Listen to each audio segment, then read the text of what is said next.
بسم اللہ الرحمن الرحیم نحمده ونصلي على رسوله الكريم والحمد لله رب العالمین۔ السلام علیکم ورحمۃ اللہ وبرکاتہ۔ الحمدللہ، آج ہم کتاب الطہارت کا سبق نمبر 13 شروع کرنے جا رہے ہیں۔ اپنی عادت کے مطابق سبق شروع کرنے سے پہلے ہم ایک نظر خلاصہ دیکھ لیتے ہیں۔ اب ہم بڑھتے ہیں اپنے باب کی طرف۔ باب البول فی الاناء یعنی برتن میں پیشاب کرنا۔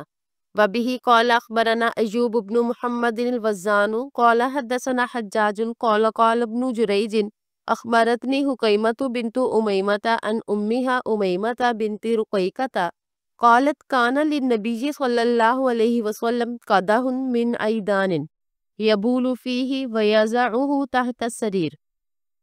حضرت امیمہ بنت رقیقہ رضی اللہ عنہا سے روایت ہے، فرماتی ہیں کہ نبی اکرم صلی اللہ علیہ وسلم کے پاس لکڑی کا ایک پیالہ تھا جس میں وہ پیشاب کرتے تھے اور اسے اپنی چارپائی کے نیچے رکھ لیتے تھے۔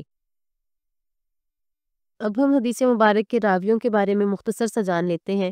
اس حدیث مبارک کے پہلے راوی ایوب بن محمد ہیں۔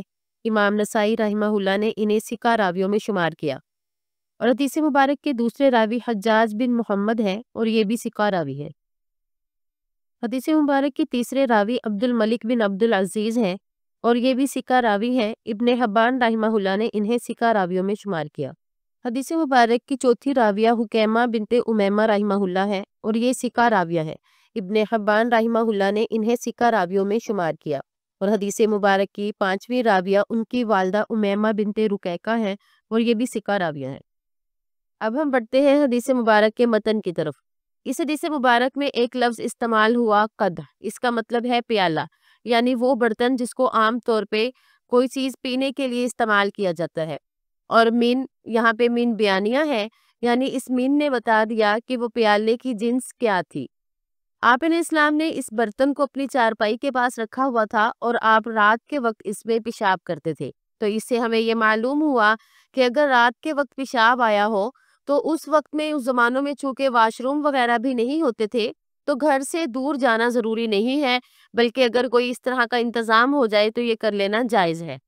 گویا کہ اس حدیث مبارک سے معلوم ہوا کہ گھر میں پیشاب کے لیے جگہ متعین نہ ہو یا وہاں پہنچنا ممکن نہ ہو، یعنی کوئی بیمار ہے یا کوئی ایسی مجبوری ہے تو چارپائی کے قریب کسی برتن میں پیشاب کر لینا جائز ہے۔ اور پیشاب کو زیادہ دیر تک برتن میں نہ رکھا جائے، بلکہ صبح ہوتے ہی اسے باہر انڈیل دینا گھر کو پلیدی سے بچانے کا ایک اچھا طریقہ ہے۔ اگر اس طرح سے پیشاب نہیں کیا جائے گا تو اس صورت میں جگہ جگہ گھر میں پیشاب ہوگا، جو کہ گندگی اور ناپاکی کو پھیلانے کا ذریعہ بنے گا۔ اب ہم بڑھتے ہیں اگلے باب کی طرف۔ البول فی الطست یعنی تھال جیسے برتن میں پیشاب کرنا۔ وبہ قال اخبرنا عمرو بن علی قال انبأنا ازہر انبأنا ابن عون عن ابراہیم عن الاسود عن عائشہ رضی اللہ عنہا قالت یقولون ان النبی صلی اللہ علیہ وسلم اوصى الى علی لقد دعا بالطست لیبول فیہا فانخنست نفسه وما اشعر فإلى من اوصى قال الشیخ ازہر هو ابن سعد السمان۔ حضرت عائشہ رضی اللہ عنہا فرماتی ہیں کہ لوگ کہتے ہیں کہ نبی اکرم صلی اللہ علیہ وسلم نے حضرت علی کو وصیت کی۔ حقیقت یہ ہے کہ آپ نے تھال منگوایا کہ اس میں پیشاب کرے، اور اس سے پہلے ہی آپ کا جسم مبارک ڈھیلا پڑ گیا، مجھے پتہ بھی نہ چلا تو آپ نے کس کو وصیت کی؟ شیخ نے فرمایا ازہر سے مراد ابن سعد سمان ہے۔ اب ہم حدیث مبارک کے راویوں کے بارے میں مختصر سا جان لیتے ہیں۔ اس حدیث مبارک کے پہلے راوی عمر بن علی ہیں اور ان کا تذکرہ حدیث نمبر 4 کے تحت ہو چکا، اور حدیث مبارک کے دوسرے راوی ازہر بن سعد سمان ہے، اور قال شیخ میں بھی انہی کے بارے میں فرمایا کہ ازہر سے مراد ابن سعد سمان یعنی گھی فروش ہے۔ حدیث مبارک کے تیسرے راوی عبداللہ یعنی عبداللہ بن عون ہے اور یہ بھی ثقہ راوی ہے، اور حدیث مبارک کے چوتھے راوی ابراہیم بن یزید ہے اور یہ بھی ثقہ راوی ہے، اور پانچویں راوی اسود بن یزید ہے۔ بعض نے کہا کہ ان کی کنیت ابو عمر ہے اور بعض نے ابو عبد الرحمن بتلائی۔ اور حدیث مبارک کی چھٹی راویہ ام المؤمنین حضرت عائشہ رضی اللہ عنہا ہے۔ آپ کا تذکرہ کتاب الطہارت کی حدیث نمبر 5 کے تحت ہو چکا۔ اس حدیث کو امام نسائی کے علاوہ امام بخاری، امام مسلم وغیرہ نے بھی روایت کیا۔ اب ہم بڑھتے ہیں حدیث مبارک کے متن کی طرف۔ اس حدیث مبارک میں ایک لفظ استعمال ہوا تست، تو تست سے مراد ایسا برتن ہے جس کا پیندہ قریب ہو اور اس کا منہ کھلا ہو۔ عام طور پہ تھال وغیرہ اسی انداز میں بنائے جاتے ہیں، تو بتایا کہ اگر ایسے برتنوں میں چھینٹے پڑنے کا احتمال نہ ہو تو ایسے برتنوں میں پیشاب کرنا بھی جائز ہے۔ جیسے کہ اس سے پہلے باب میں امام نسائی رحمہ اللہ جو حدیث مبارک لے کر آئے تھے تو اس میں پیالے کا ذکر تھا، یعنی ایسا برتن جس میں عام طور پہ مشروب وغیرہ استعمال کیا جاتا ہے، تو اس میں تو چونکہ چھینٹے پڑنے کا اتنا احتمال نہیں ہے، تو اس سے یہ ذہن میں وہاں ہو رہا تھا شاید کہ تھال جیسے برتنوں میں پیشاب کرنا درست نہ ہو، تو امام نسائی رحمہ اللہ نے یہ باب قائم کر کے اس وہم کو دور کر دیا۔ اس حدیث مبارک میں حضرت عائشہ رضی اللہ عنہا نے آپ علیہ السلام کی اس حالت کا ذکر فرمایا جب آپ اس دنیا سے پردہ کرنے لگے تھے، تو گویا کہ اس وقت آپ علیہ السلام نے کوئی وصیت نہیں کی، کیونکہ عموماً وصیت اسی وقت کی جاتی ہے جبکہ وفات کا وقت قریب ہو۔ اب ہم بڑھتے ہیں اگلے باب کی طرف، کراہیت البول فی الجوہر۔ وبه قال اخبرنا عبید اللہ بن سعید قال انبأنا معاذ بن ہشام قال حدثني ابي عن قتادة عن عبد الله بن سرجس ان النبي صلى الله عليه وسلم قال لا يبولن احدكم في جوهر قالوا لقتادة وما يكره من البول في الجوهر قال يقال انها مساكن الجن۔ حضرت عبداللہ بن سرجس رضی اللہ عنہ سے روایت ہے کہ اللہ کے رسول صلی اللہ علیہ وآلہ وسلم نے فرمایا کہ تم میں سے کوئی شخص بل میں پیشاب نہ کرے۔ تو حضرت قتادہ کے شاگردوں میں سے پوچھا کہ بل میں پیشاب کرنا کیوں منع ہے؟ تو انہوں نے کہا کہ کہا جاتا ہے کہ سوراخ جنوں کی رہائش گاہ ہے۔